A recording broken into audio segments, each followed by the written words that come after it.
ကြားနဲ့ပတ်သက်တဲ့စကားပုံလေးမေးကြည့်မယ်နော်โอเคကြားသိမှာ ပွဲလက်တင်မှာတော့ပါဘူး တို့ကြားသိမှာပွဲလေတင်တော့ရောကုန်ပြီစကားပုံလေးရောကုန်ပြီအတူအဝါတယောက်ယောက်ပေါ်လာတာပေါ့ကြားသိသွားမှာဘယ်သူပေါ်လာလဲ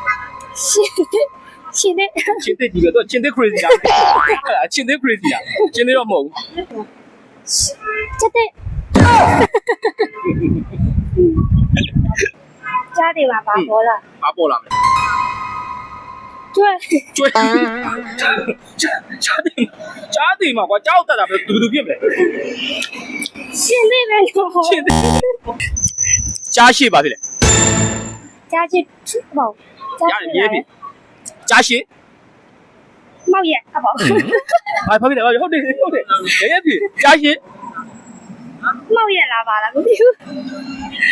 မသိဘူးလား မောက်ရက်ကဘာဖြစ်လဲ မောက်ရက်ကြားကြ မောက်ရက်ကြားတာမဟုတ်ဘူးညီးဆက်တယ်မဟုတ်ဘူးမဲ့တော့မဲ့နေကြားအောင်မဟုတ်ကြားရှိ မောက်ရက်လဲ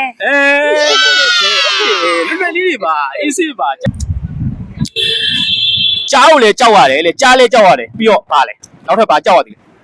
အဲ့စကပုံလေးကြားလည်းကြောက်ရ ရှင်ကြီးကိုရ ရောရတာရော ကြားလဲကြောက်ရ ကြားလည်းကြောက်ပါဘာလည်းကြောက်ရတယ်ဟိုပါပဲ တကိုးလဲကြောက်ရတယ် တကိုးလည်းကြောက် what ဟုတ်လေမဟုတ်ကြားလည်းပတ်သက်တာတစ်ခုခုကိုထက်ကြောက်ရတာကွာကြားလည်းကြောက်ရကြားကြားရပါလေ ချက်သက်လား ကြော်လိုက်မလားအဲ့တခုကြော်လိုက်နော်ဂျာတနာမှာဘသူချမ်းသာမှာ လူချမ်းသာ လူတော့မဟုတ်သေး စိတ်ချမ်းသာဟုတ်ပါဘူး ဘူးဂျာတနာမှာစိတ်ချမ်းသာမဟုတ်သေးဘူး ကြားသနာမှာ yes ဂျာတနာမှာလူချမ်းသာမှာ တင်တမင် အမင်းချမ်းသာမှာဟုတ်သမီးမဟုတ်သေးဘူးတော့ စိတ် စိတ်မဟုတ်သေးဘူးတော့ထဲမှာဆိုကြားတဲ့လူဘယ်သူနေလဲ ရှင်လေး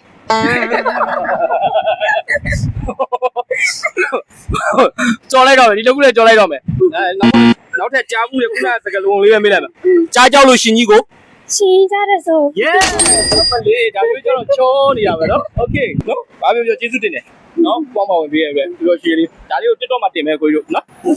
ဆိုအားလုံးပဲမင်္ဂလာပါဒီနေ့ကတော့ကျွန်တော်ရဲ့ကြည့်နေတဲ့ viewer တွေကိုကျွန်တော်လက်ဆောင်လေးပေးခြင်းတယ်ပေါ့နော်ဘာဖြစ်လို့ဆိုတော့ကျွန်တော်စီကိုဒီနေ့ Pro Calorie ကနေပြီးတော့လက်ဆောင်လေးပို့ပေးလိုက်တယ်ပို့ပေးလိုက်တဲ့ဟာကျတော့ဒီ shampoo ရယ်ပေါင်းစေးရယ်ခေါင်းလျှော်ရည်ရယ်ပေါင်းစေးရယ် hair serum ရယ်ပေါ့နော်ဒီကောင်ကခေါင်းလျှော်ပြီးသုံးရတာဆိုတော့ဒီကောင်ကကျတော့ shampoo ဒီကောင်ကျခေါင်းလျှော်ရည်ရိုးပဲနော်ခေါင်းလျှော်ရည်ပြီးရင်ခေါင်းလျှော်ရည်သုံးသွားရင်ဒီကောင်ပေါင်းစေးဒါ main လေးဆိုတော့သိမှာပေါ့နော်ပေါင်းစေးပေါ့နော်ဒီကောင်ကကျတော့ hair serum နော်စံသားပျက်စီးတာတို့သပင်းနှစ်ခွဖြစ်တာတို့ဘာလို့ဆိုရင်ဒီကောင်လေးသုံးလိုက်လို့ရှိရင်တော်တော်အဆင်ပြေလို့ပြောတယ်ဆိုတော့ဒီ Pro Calorie ပေါ့နော်ဆိုတော့